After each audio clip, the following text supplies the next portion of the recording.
Bonjour à tous et bienvenue sur Nyon Région Télévision pour un nouveau débat. Le 20 mars, on vote et on élit. Votation cantonale sur la réforme de la fiscalité des entreprises. Et puis le deuxième tour des élections communales. Prangin est à l'honneur aujourd'hui. 4 candidats s'affrontent pour les 2 sièges encore disponibles. Et ces 4 candidats sont présents sur ce plateau. Bienvenue à Violetta Semater, indépendante, hors parti. Et puis Alice Durnia-Lévy de l'Alternative pranginoise. Et puis en face de vous, Igor Diakov de l'Alliance libérale de Prangin, tout comme Jean-Marc Betton. Bonjour. Alors, petit rappel peut-être de ce qu'il s'est passé au premier tour avec un large succès de l'entente pranginoise, 31 sièges sur 55 au conseil communal, 3 élus à la municipalité, François Briand, le syndic, Dominique Lacristin, municipale sortante, et puis Denis Chevalier. L'Alliance libérale a récolté 16 sièges au conseil communal. Les 2 candidats qui étaient présents au premier tour se représentent donc au deuxième tour. Et tiens, petite question à vous. Pourquoi partir à 2, avoir maintenu ce ticket et ne pas en avoir sacrifié un peut-être pour augmenter les chances d'élection? Ne vous battez pas pour répondre. Je pense que nos différences rendaient le ticket plus riche, enrichissaient et permettaient d'avoir un binôme qui était plus percutant dans l'autre sens. Et nous avons décidé de rester loyal avec cette première décision et de continuer à présenter nos candidatures de manière conjointe. Vous avez commencé ensemble, vous voulez terminer ensemble, c'est ce qu'on a pu lire également. Il y a une certaine cohérence, il y a une certaine cohérence, je pense. Cette présentation a été bien discutée au niveau du groupe, et le groupe, à l'unanimité, nous a porté candidats ensemble. Alors voilà pour l'Alliance libérale. L'Alternative pranginoise a obtenu 8 sièges au conseil communal. Alors sur les 2 candidats au premier tour, le municipal sortant Cyril Perret a jeté l'éponge. Alice Durnia-Lévy, vous restez seule en course. Vous regrettez le retrait finalement de Cyril Perret. À 2, ça aurait été peut-être plus facile que toute seule?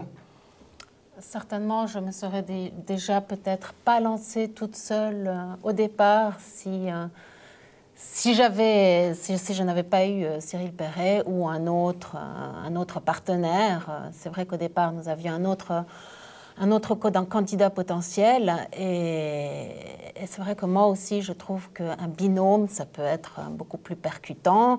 Là, c'était un ticket homme-femme, l'un plutôt rose, rouge, moi vraiment plutôt verte.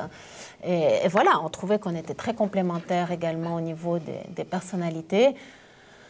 Voilà, je veux dire, les électeurs ont parlé et il faut bien en tirer les conséquences. Et puis la dernière candidate en lice, c'est l'indépendante Violetta Semater. Vous êtes arrivée 4e de ce premier tour, donc juste derrière les 3 municipaux élus, les 3 candidats de l'entente pranginoise. Ça vous donne de l'espoir pour le deuxième tour, le fait d'être arrivée première des viennent ensuite, si vous me passez l'expression? Oui, alors il faut toujours garder l'espoir. Et puis c'est vrai que pour le deuxième tour, je sentais que c'était légitime parce que ça appelle quand même une représentativité de la population. Il y a quand même 400 et quelques électeurs qui ont mis mon nom dans le bulletin. Donc voilà, oui. Alors, petit... Enfin, ce n'est pas forcément un détail, mais précision, l'entente pranginoise, qui n'est donc pas représentée dans ce deuxième tour, a donné des consignes de vote. Elle appelle à voter pour Alice Durnia-Lévy et Igor Diakov. Alors j'aimerais avoir votre réaction par rapport à cela. Tout d'abord, ceux qui sont un peu laissés de côté. Pour vous, Jean-Marc Betton, le fait que l'entente pranginoise appelle à voter plutôt pour votre coalition que pour vous, comment vous avez réagi? Alors forcément, j'y ai réfléchi à ça aussi, parce que c'était important de comprendre pourquoi. Et ce que j'ai très souvent entendu, c'est que Jean-Marc Betton, on ne connaît pas assez, on ne connaît pas suffisamment. Alors c'est vrai que dans la nouvelle génération les plus jeunes, c'est vrai que j'ai 60 ans et je suis quand même connu de l'ancienne génération de Pranginois, des gens de mon âge, et puis des plus jeunes, comme je me suis beaucoup investi pour l'entreprise dans laquelle je travaillais, je n'ai malheureusement pas pu avoir suffisamment de temps pour poursuivre mon activité. J'avais fait pourtant 12 ans de conseil communal. J'ai terminé dans les années 93 avec des bons scores, une bonne compréhension, un bon feeling avec la population. Et malheureusement, j'ai dû donner des priorités. Alors, je suis à la retraite depuis le 1er janvier. Donc, pour moi, j'ai suffisamment de temps maintenant et je souhaite vraiment donner ce temps et cette disponibilité. Donc ça, c'était vraiment ma volonté. Maintenant, restait à se faire connaître ou reconnaître, en fait, par les nouveaux. Et ça, c'est vrai que ça a été certainement un handicap aussi lors du premier tour. Alors, j'ai beaucoup travaillé maintenant en prévision du deuxième tour là-dessus pour davantage me faire connaître.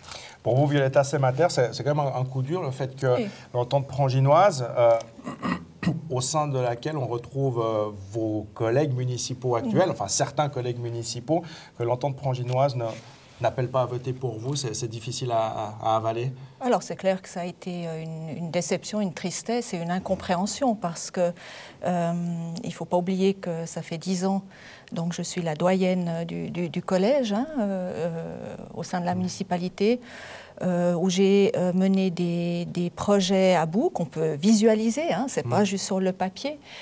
Des gros projets. J'ai travaillé avec tous mes collègues, encore pas longtemps, ça fait 2 semaines, je crois, un préavis avec ma collègue La Christin. Et de toute façon, au sein d'une municipalité, on ne peut pas être individualiste. On doit vraiment travailler ensemble.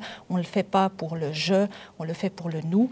Et moi, j'ai toujours travaillé comme ça. Et de toute façon, je continuerai comme ça. Mais c'est vrai que ça a été une grande tristesse. Maintenant, je veux plus rentrer dans la polémique parce que j'ai accusé le coup et puis on repart, comme disait Winston Churchill, le succès n'est pas final, l'échec n'est pas fatal, c'est le courage qui compte. Donc voilà, donc j'ai le courage de continuer, je continue. Pour vous, Alice Durnia-Lévy, partant du principe que c'était peut-être compliqué pour vous de partir avec de réelles chances pour ce deuxième tour, au vu des scores du premier, le fait de bénéficier du soutien de l'entente pranginoise, c'est un véritable coup de pouce? C'est comme ça que je l'ai pris, effectivement.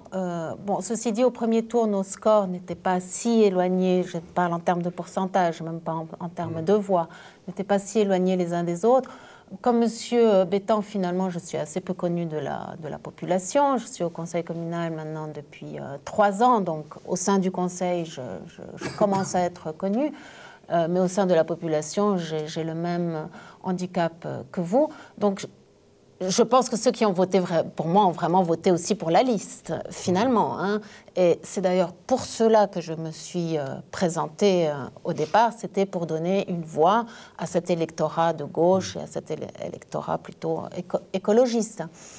Donc, le fait que l'entente me donne sa voix, je l'ai analysé pas de façon personnelle, qu'ils ont voulu exclure qui que ce soit, mais qu'ils ont voulu justement assurer cet équilibre au sein de la municipalité, comme il est au sein du conseil, entre la gauche et la droite. Pour vous, M. Diakov, c'est effectivement une bonne nouvelle que de bénéficier de ce soutien? Alors effectivement, je suis reconnaissant à l'entente d'avoir choisi de soutenir ma candidature. Il ne m'appartient pas de me prononcer autrement que sous cette forme-là. Voilà. J'aimerais faire un tour de table avec vous 4 pour savoir un tout petit peu, finalement, quel projet vous aimeriez vraiment mener à bien si vous étiez élu. Qu'est-ce qui vous tient à cœur? Qu'est-ce que vous aimeriez changer? On fait un rapide tour de table. C'est un peu le message que vous allez délivrer là aux téléspectateurs électeurs de Prangin. Je commence avec vous, Alice Durnia-Lévy. Voilà, alors déjà, moi, je suis aussi également portée par un groupe qui aura maintenant 8 sièges au conseil communal. Et ce groupe a vraiment des valeurs de gauche, sociale et écologiste. Pour ma part, vraiment, je suis l'aile verte de ce groupe. Et donc, toute cette campagne, au fait, l'avantage de cette campagne, déjà, c'est que ça m'a permis de me mettre plus en contact avec les Verts de la Côte. Et ce que je voudrais, maintenant que j'ai un peu étudié leur manifeste et leur programme, c'est vraiment donner la priorité sur toutes ces actions qu'on peut accomplir au niveau local pour agir sur notre environnement, aussi sur le plan économique et social. Et bien entendu, mon groupe également a des projets plus du côté loyer abordable, construire. Toutes des choses d'ailleurs qui se trouvent déjà dans le plan de législature 2011-2016 de la dernière municipalité. Quand je lis leur plan, il y a des tas de choses où on se retrouve. On ne va rien inventer de nouveau. Simplement, on va peut-être plus mettre l'accent sur certaines choses, donner la priorité, essayer de donner un coup d'accélérateur sur certaines choses par rapport à d'autres. De toute façon, on ne peut pas tout accomplir en une seule... Non, ça c'est sûr, et je pense que Violetta Semater ne nous dira pas le contraire. Alors, vous, Violetta Semater, vous voulez continuer évidemment le travail accompli déjà depuis 10 ans. Oui, c'est simplement de finir les dossiers qui prennent des fois 2 législatures, même 3. Certains dont l'école, qui a été un gros morceau. Donc c'est vraiment de le finaliser. L'aspect social, puisque j'ai ce dicaster, nous avons commencé déjà par ces constructions. Si je prends les papillons, qui sont des constructions donc, pour des personnes à mobilité réduite, les bâtiments au centre, qui sont des appartements subventionnés, et c'est vraiment de continuer comme ça. D'ailleurs, dans certains plans de quartier, ils sont déjà inscrits, nous les avons inscrits, ainsi qu'une crèche, ainsi que tout ce qui peut avoir attrait à la culture, où j'ai aussi la culture, et ça, je pense que c'est quelque chose qu'on peut continuer à développer, et puis qui fait qu'on tisse des liens. Et M. Diakov peut bien en parler, puisqu'il a été directeur du chœur de Prangin. Et c'est vrai qu'on voit que c'est important d'avoir ce genre de société au sein du village. J'ai travaillé sur l'intergénérationnel entre une dame qui s'occupe des aînés et qui vient chez les petits. Donc tout ça, ça existe, mais c'est de pérenniser les choses et que ça reste stable et qu'on ait quelque chose qui fonctionne. Et effectivement de terminer ce qu'on a commencé. Messieurs, qu'est-ce qui fait que l'on devrait voter pour l'Alliance libérale de Prangin et plutôt pour l'un que pour l'autre, à défaut des deux, pour ceux qui voudront faire des choix? Pensez-vous, M. Betton? Moi, je pense qu'effectivement, la législature en cours a fait beaucoup d'investissements justifiés. Donc il y a beaucoup de choses qui se sont faites. Je pense que nos réserves financières à Prangin sont plus réduites aujourd'hui. Donc une des premières priorités, ce sera d'être prudent, d'être réfléchi par rapport aux investissements qui vont venir. Ça, c'est très important. Maintenant, il y a des choses qui touchent les Pranginois par rapport à leur vie de tous les jours. Et quelque chose que j'entends très souvent, c'est l'installation de la déchetterie, qui est un beau projet, intercommunal aussi, qui est intéressant. Il y a des mécontentements, parce que ça ne correspond pas directement, parce qu'il faut se rendre quand même à l'extérieur du village. Je pense qu'il y a des choses à optimiser dans ce qui a été fait jusqu'à présent.